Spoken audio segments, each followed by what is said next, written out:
Bonjour, bonsoir, très chers sœurs et frères camerounaises, camerounais. Euh, je vous souhaite là d'ailleurs d'abord un bon dimanche. Je voudrais ici déjà m'adresser particulièrement à un Camerounais connu publiquement, très connu publiquement d'ailleurs. Il s'agit là du fils du regretté Joseph Ouna, Mathias Eric Onangini. Je lui souhaite là tout le courage qu'il faut, mes condoléances. Et je souhaite donc à Joseph Ouna une paix véritable pour son âme. Je lui souhaite une paix pour son âme.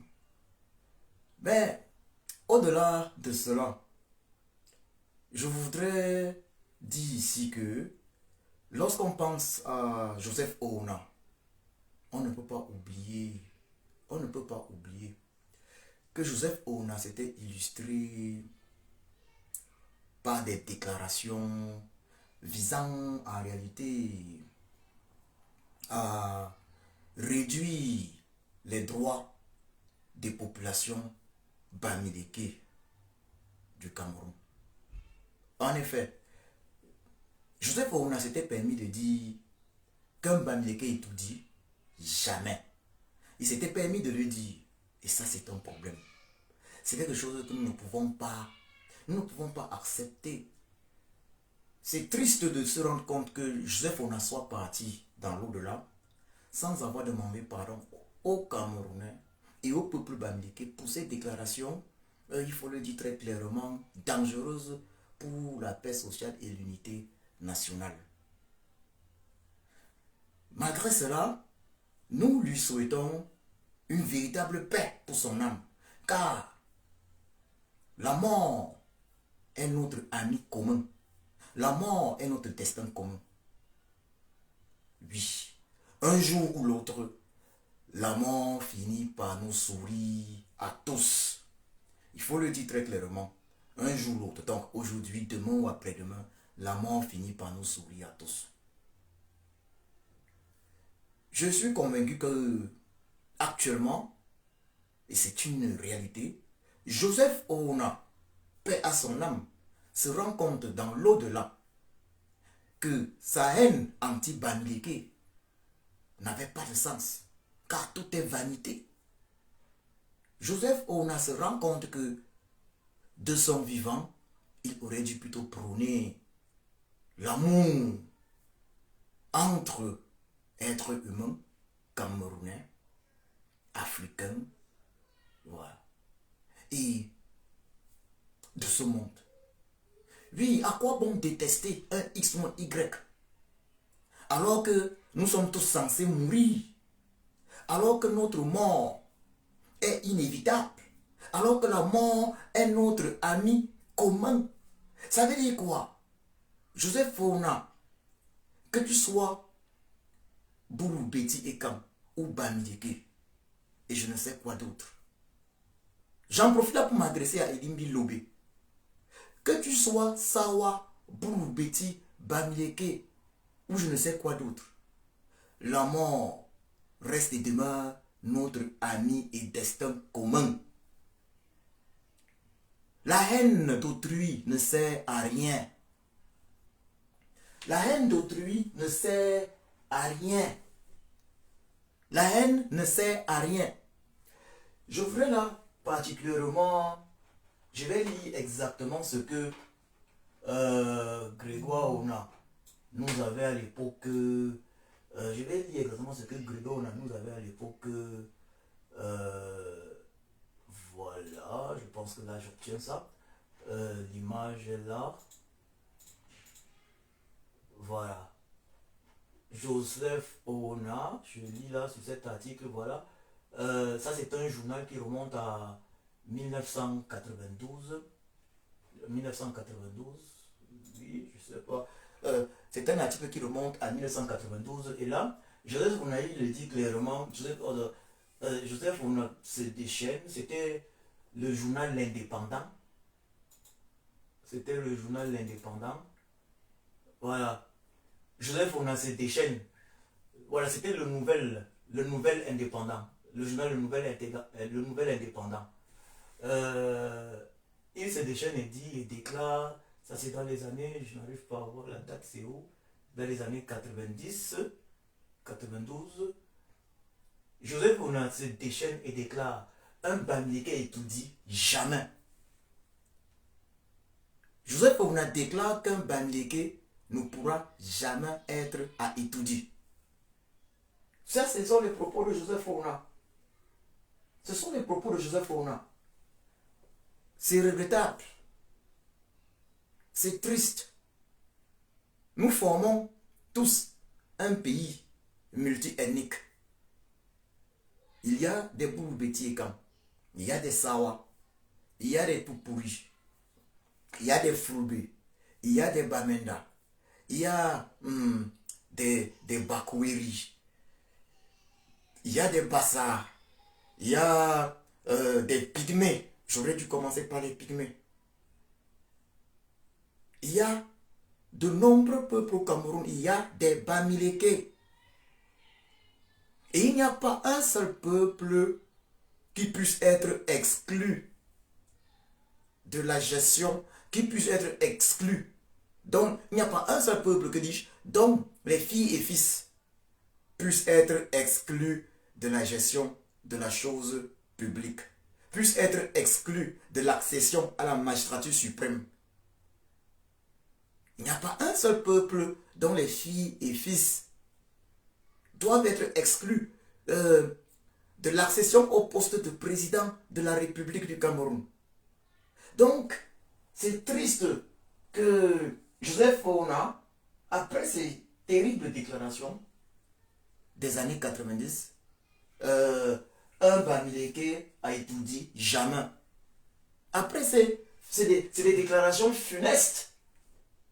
Ce sont des déclarations funestes.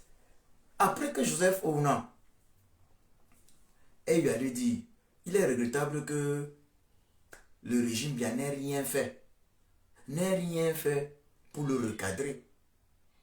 Non seulement Joseph Ona, paix à son âme, ne s'est jamais excusé de l'avoir dit, mais le régime bien ne s'est jamais désolidarisé de ses propos tribalistes, de ses propos de la division.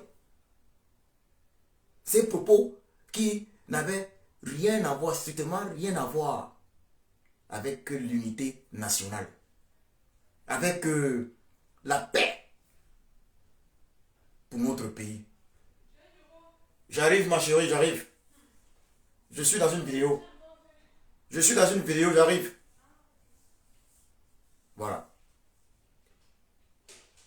Donc il faut le dire très clairement. Hein?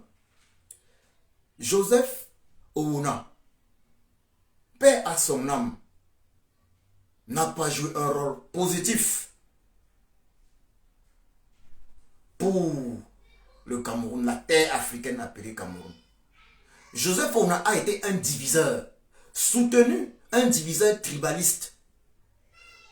Paix à son âme, Joseph Ona, mais il a été un diviseur tribaliste. Il a œuvré pour la division du Cameroun. Il a œuvré pour la haine interethnique au Cameroun. Il a œuvré particulièrement pour la haine anti-Bamileke au Cameroun. Ses propos l'attestent. Ce qui est regrettable. Paix à l'âme de Joseph Ona. Actuellement, une chose est certaine, dans l'au-delà, Joseph Ona se rend compte que la haine de l'autre n'était pas nécessaire de son vivant. Il se rend compte que prôner la haine de l'autre n'était pas nécessaire. Joseph Ona se rend compte aujourd'hui que tout est vanité. Tout est vanité. Jésus-Christ des chrétiens, sur qui est basé le christianisme, lui disait tout est vanité. Vanité des vanités. Oui, Joseph Ona s'en rend compte. Moi qui parle aujourd'hui, je vais mourir aujourd'hui, demain ou après-demain, un jour, le jour où Chiapossi va me rappeler. Mais à quoi ça me sert d'avoir de la haine pour autrui? Est-ce parce que Joseph Ona a eu à réagir ainsi que je vais souhaiter que son âme ne repose pas en paix? Non. Je lui souhaite que son âme repose en paix. Nous étions sur cette terre ensemble, parmi les vivants. Nous étions ensemble. Politiquement, nous n'avions pas la même direction. Il a posé des actes vraiment de division. Nous étions dans des bords politiques différents. Mais je lui souhaite la paix à son âme. Car qui suis-je? Qui suis-je pour lui souhaiter autre chose que la paix à son âme? Je ne suis pas Chiapossi. Je lui souhaite la paix à son âme. Est-ce que je suis parfait? Non, je ne suis pas parfait. Je lui souhaite la paix à son âme. Paix à l'âme de Joseph Ona. Même si on n'était pas d'accord. On n'était absolument pas d'accord. On n'était absolument pas sur la même longueur d'onde. Il a posé des actes négatifs, Joseph Ona. Mais, la chose positive dont je me souviens de Joseph Ona, la chose positive dont je me souviens de Joseph Ona, l'unique chose en tout cas, à mon avis, c'est le fait que le Cameroun ait remporté, après 12 ans de disette, une autre CAN en 2000, alors qu'il était ministre de la Jeunesse et des Sports. Voilà ce que je peux dire de positif de lui. Mais pour le reste, Joseph Ona a eu à poser des actes très graves pour le Cameroun. Des actes tribalistes, soutenus en réalité par le régime tribaliste Biya, il faut le dire clairement. Le régime tribaliste Biya qui a toujours vu en les peuples bamileke et peuples des régions anglophones un ennemi à abattre. Un ennemi à abattre. Il faut le dire clairement. À Ibolova en 92, pendant l'élection présidentielle, le régime tribaliste Biya a poussé les populations Bouloubetiékan du Grand Sud du Cameroun à chanter qu'être bamileke, c'est un péché. Je n'avais que 11 ans à cette époque et je fus molesté en compagnie de quelques membres de ma famille à Ibolova, sous prétexte que j'étais bamileke. C'est un jeune camarade de classe chantait qu'être bamileke, c'est un péché. Chantait sans problème. Et le régime n'a rien fait contre cela. Pour preuve, il n'y a pas longtemps, en 2019, on a encore eu la même situation à San Milima. Qu'est-ce qui peut justifier que le régime Biya n'ait jamais dénoncé ce genre d'acte-là?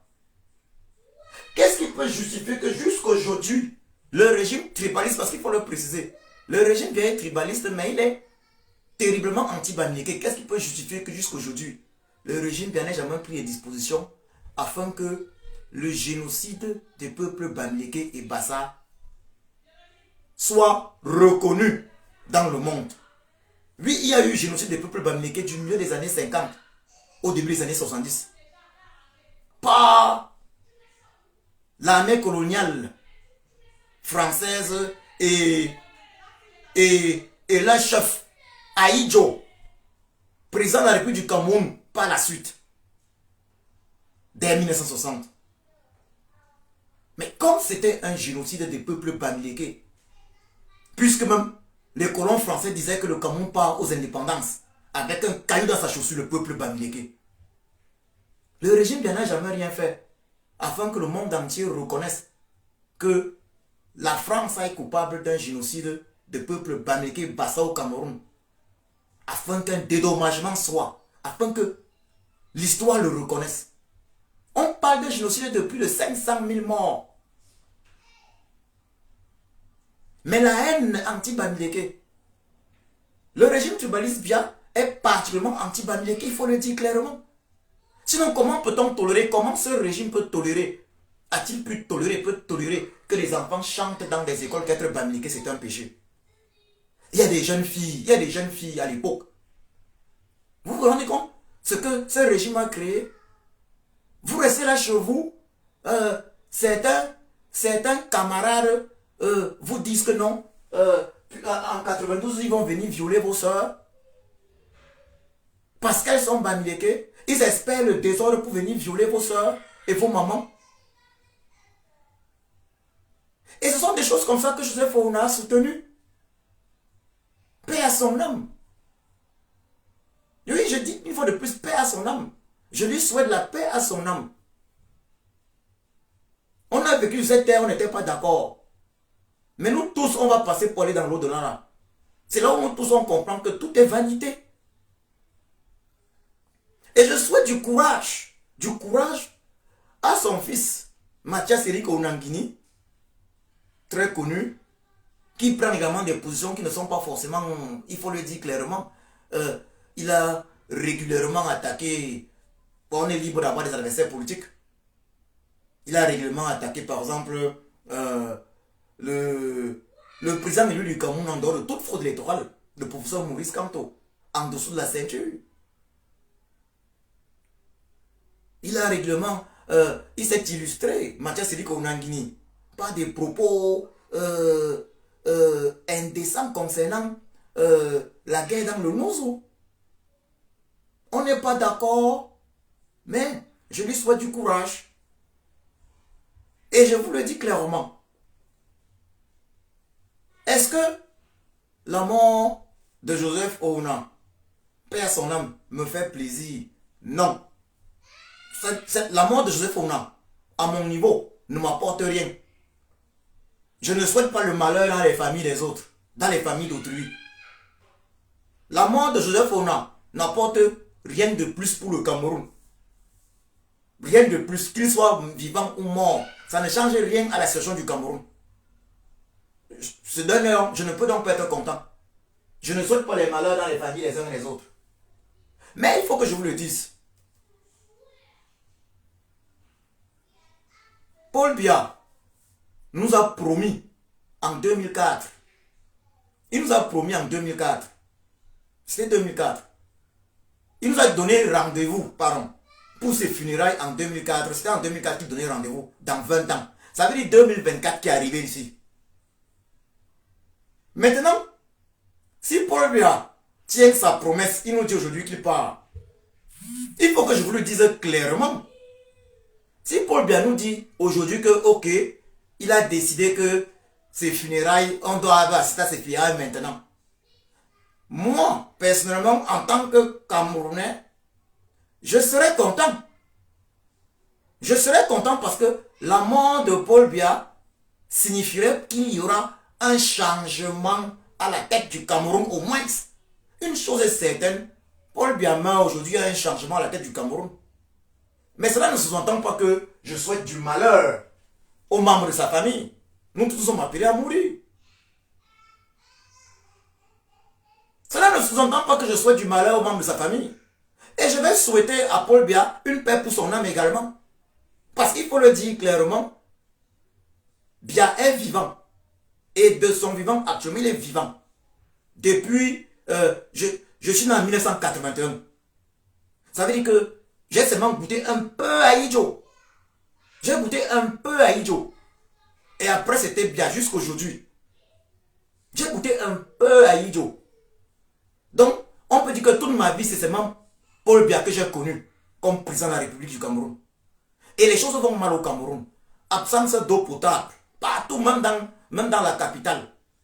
Capitale économique, Yaoundé, Douala. Absence d'eau potable. Absence d'énergie. Absence d'énergie électrique. Alors que le Cameroun a un grand potentiel. Absence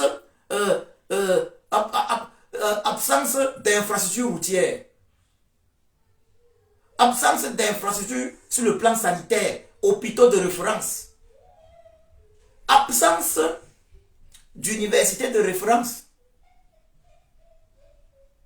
Un pays doit se développer. Où sont les universités pour former les ingénieurs dans toutes les régions du Cameroun. On n'a que Polytechnique véritablement au Cameroun.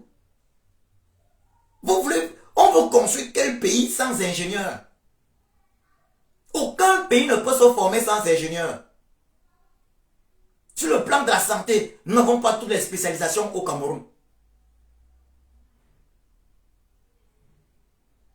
Au niveau de la pharmacie, on ne fabrique pas nos médicaments au Cameroun. Est-ce qu'un pays peut compter? Est-ce qu'un pays normal?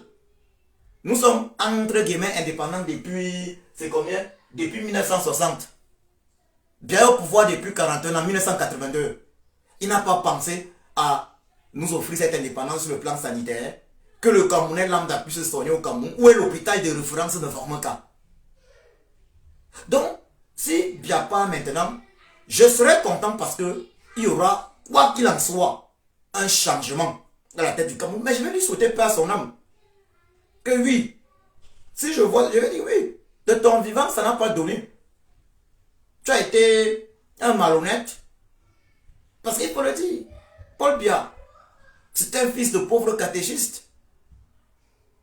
Mais une fois devenu chef d'État, président de la République, riche et puissant, il a oublié les pauvres.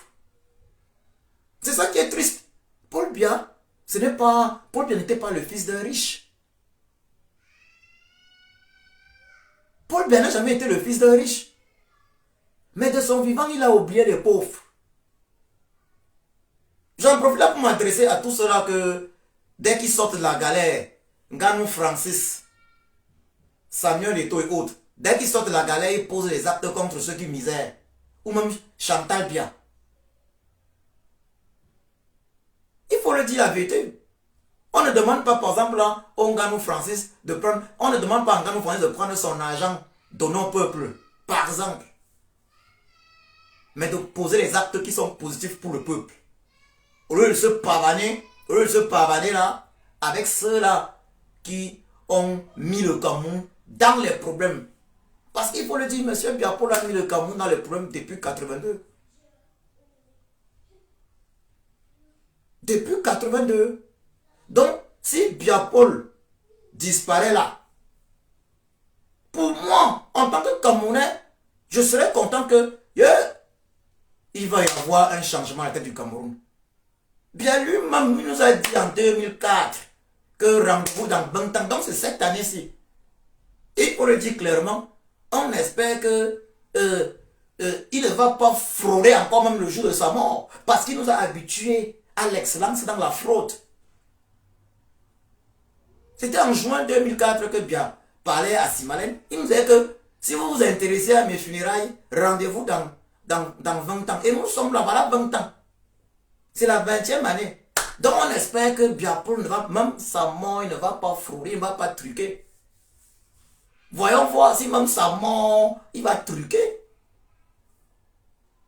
On est tellement habitué à... Est-ce que Biya a tenu une promesse?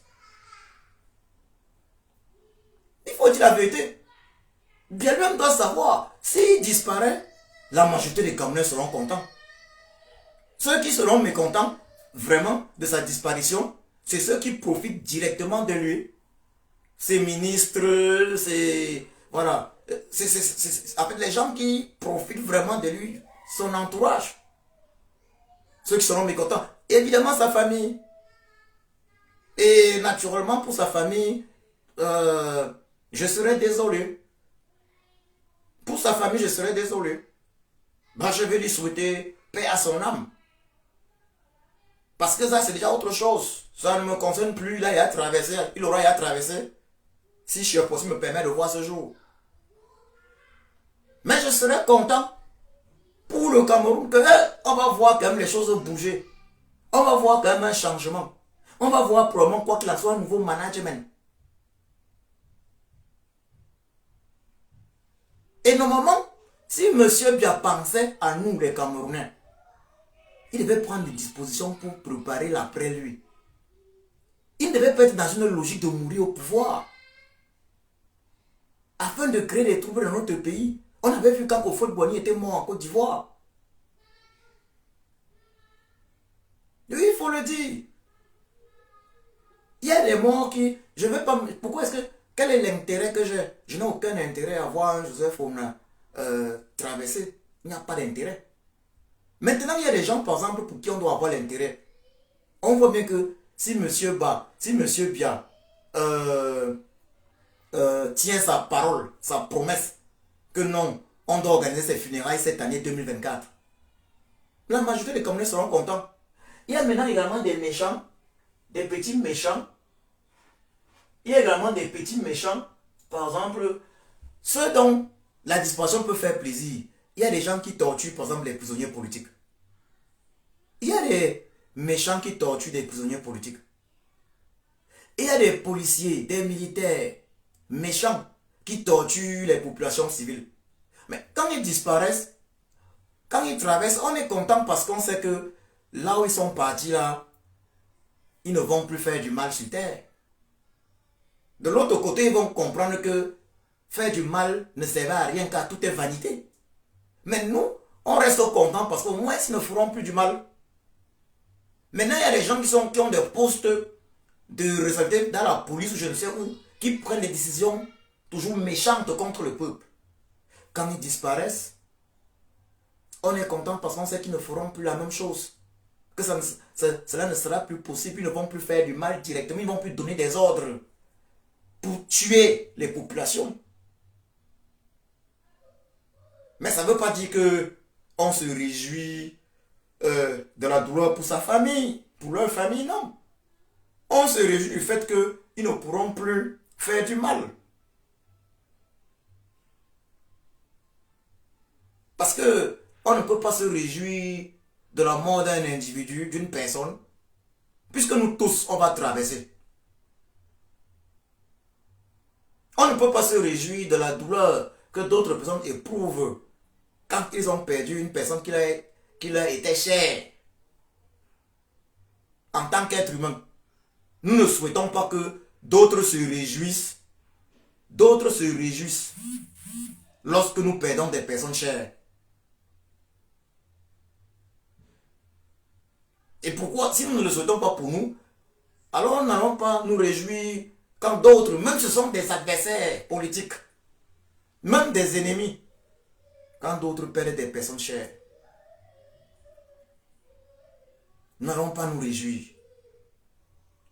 de leur malheur.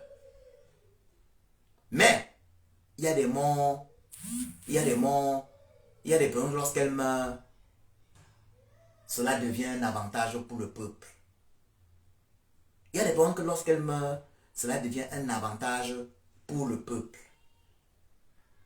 Donc ceux qui se réjouissent à ce moment-là, ce n'est pas en réalité de la disparition d'un X, mais c'est des avantages dont ils vont bénéficier.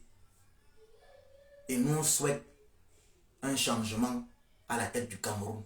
Un changement positif évidemment. On souhaite voir la situation politique au Cameroun changer, basculer. Je ne peux terminer cette vidéo sans interpeller le peuple camerounais. Cette année 2024 va être particulière.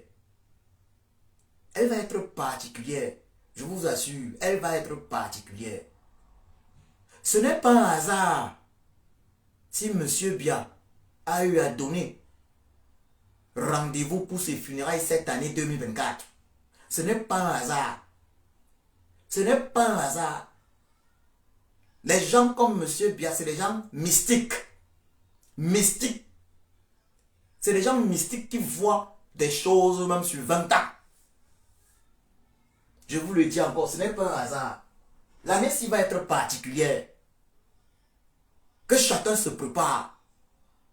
Que chacun s'inscrive sur les listes électorales pour ceux qui ne sont pas encore inscrits. Car c'est cette année-ci qu'il va probablement avoir l'élection, très probablement avoir l'élection présidentielle anticipée. Que chacun s'inscrive sur les listes électorales. Que chacun se prépare à aller voter et donc vote. Parce qu'il va pas avoir les élections présidentielles cette année. Vote. Que chacun protège également son vote. Ça veut dire que chacun d'abord, comme le président élu, Maurice Kamto l'a dit récemment lors de son discours du 31 décembre, que chacun surveille son vote par la suite. Il faudra suivre le vote. Et au-delà de suivre le vote, il va falloir le protéger. Voilà les 4 étapes. Inscription sur les listes électorales cette année.